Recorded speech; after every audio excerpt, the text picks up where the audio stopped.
What's up, guys? How you guys doing? And welcome to 32 Teams, where I review all 32 teams in the NHL after 2022-23 season. This series will consist of an overview, the regular season, postseason, player stats, team stats, and my overall opinion about the team. We will start in the Western Conference and then move on to the Eastern Conference. Today, we review the Los Angeles Kings. Let's get started. The LA Kings 2022-23 campaign was the franchise's 56th overall season since its founding on June 5th, 1967. Dustin Brown, a veteran winger, announced his retirement on April 28, 2022, following the 2022 Stanley Cup playoffs. Therefore, this was the first season without him on the team. Additionally, this was their final year with veteran goalkeeper Jonathan Quick, who was dealt to the Blue Jackets on March 1st, 2023, and the following day, Quick was traded to the Vegas Golden Knights by the Blue Jackets. After defeating the Vancouver Canucks on April 2nd, 2023, the Kings entered the playoffs. The 2022-23 Kings recorded a regular season record of 47-25-10, good for 104 points. The Kings' 104 points are the second highest total in the history of the team, only behind the 105-point 1974-75 season. With 104 points, the season is the Kings' first to surpass 100 points since the 2015-16 campaign, where they got 102 points. And it is the sixth time in the franchise's history that the Kings have achieved triple digits in the 82 game season. A significant thing that changed between the last season and this season is the Kings improved significantly in the area of the power play, finishing fourth in the NHL during the regular season, 25.3%. The Kings saw the highest increase in the league, rising 23 ranks from their position of 27th the previous year. The Kings would lose, but the Edmonton Oilers would beat them in the playoffs for the second time in a row in 6 games. The Kings started the season with a 4-3 loss against the Vegas Golden Knights. They won their first game against the Minnesota Wild 7-6. The Kings are known for scoring many goals in the game and the entire season, so these type of high-scoring games can happen a lot. They had a shaky start. They are 6-6-1 in their first 13 games, but they were able to settle and win more games. In December, they had the greatest month of the year. They were 9-4-2, and to end the year, they were 21-13-6, a good record that shows they could be in the playoffs.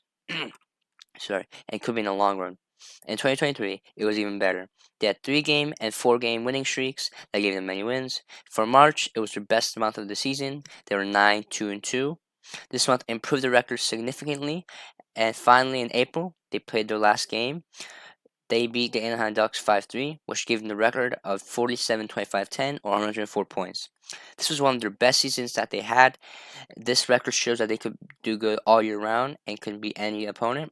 They beat big teams such as Vegas, Boston, Colorado, and Edmonton, and they led the third place in the Pacific Division and clinched the playoffs. This would mean they would play against a second place team in the same division in the playoffs. The Kings advanced to the playoffs and are playing the second place team in the Pacific Division. That team is the Edmonton Oilers. Edmonton is known for their great goal scoring and their impressive power play percentage. In Game 1, the Kings are able to steal the game with a tight 4-3 game in overtime. In Game 2, the Oilers equalized and won 4-2, making the series an even 1-1.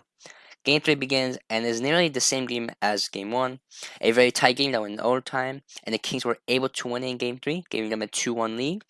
But Game 4 was another tight game that went to overtime, but the Oilers were able to win it 5-4, and unfortunately, it wouldn't get any better after this. The Oilers won Game 5 6-3, and finally Game 6, a win-to-go-home game for the Kings. The Kings fought hard, but lost very close, nearly 5-4, which ended the Kings' 2022-23 season. This was definitely one of the most exciting series of the 2022 playoffs. There was many high-scoring games, and half the games went in overtime. Let's look at over the player stats. The point leader is Anze Kopitar with 74 points in 82 games. Kopitar is a veteran with the Kings and was a part of the team when the Kings won the Cup in 2012 and 2014. Even though he's getting older, he is still averaging almost a point a game and still gets 70 plus points a season. There's someone that is close to Kopitar and honestly should have passed Kopitar in points. That's Kevin Fiala. Fiala had a great season with 72 points in 69 games. 13 games less, meaning he only needed 3 points in those 13 games to pass Kopitar. Fiala was traded from the Wild and later signed a 7-year contract with the Kings. He didn't have the best chemistry with his new teammates and still racked up over 70 points and had averaged over a point a game. Just like the Seattle Kraken, the Kings are very offensive and has many players that had over 20 points. They had 15 players over 20 points, which proves that they are diverse and that the Kings are great offensively, which can be a factor on why the Kings made the playoffs and have a good record. Let's look at the playoffs. They primarily use three goalies, which are Jonas Corposalo, Jonathan Quick, and Phoenix Copley. Corposalo had a great save percentage and goals allowed average, but he got traded. Jonathan Quick, another veteran, didn't have the greatest season. He had .876 save percentage and a 3.5 goals allowed average in 31 games, which is not that good. He also only had 11 wins in the games he played. This gives only one goalie left, which is Phoenix Copley.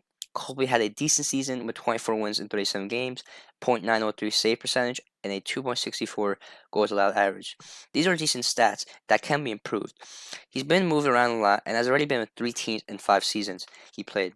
He currently has one more year left for LA, and if he can sign a contract with them long term, he and the Kings could be in a good spot. Now let's look over the team stats. Like I said before, the Kings are very offensively, and they need a good face-off win percentage to be good offensively. And they do. They have a 53% face-off win percentage, which is third. That's a very good percentage. I know it sounds like 50-50, but it's good. Shots against, I believe it should be lower on the lower end with the Kings. Yes, they are, and that's good. Around 28 shots per game, good.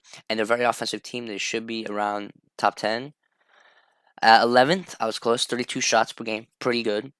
The penalty kill, Los Angeles. Where is Los Angeles? Anybody lower end could be improved better in the penalty kill. Power play, big factor. Los Angeles 4th with a 25% power play, very good power play, and you need those type of power play percentage to be good in the playoffs and the regular season. Goals allowed. I think I just passed Los Angeles. 17th, mid table, 3.1.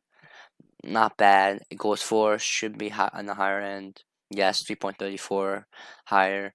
Overall, pretty good season for the Kings. 104 points, many great wins, very offensive, and has high power play percentage, and they're improving. Very good season for them this season. To top it all off, what's my overall opinion about the team? The Kings are a very offensive team that can score many goals a game and in the entire season. If they can keep this pace of offense and have even a decent defense, they can be good and make the playoffs. They just need a goalie that can stay and be consistent. Once they have all those things, they can go in the long run. Their playoff run this year wasn't the greatest, but in their defense, this was one of the best offensive teams of the season and had a great power play percentage. Some of the teams can be hard to beat, but they have to learn and move on. The Kings are in a good spot, but they need to keep this pace. Hope you guys enjoyed this video. I like this video. I put some effort. So I did make a video today. I did tell you guys yesterday I wasn't gonna make a video, but I guess I did. I had time. Maybe tomorrow I will or not. So I always upload either tomorrow or the day after. I don't know, it depends on my timing. But maybe I will upload. I hope you guys enjoy this series because I am almost halfway. It's tough, but I want to do it. It just feels like if I don't do it, it just feels wrong. So hope you guys enjoy the videos. And yeah, stay safe and have a good one, guys. See ya.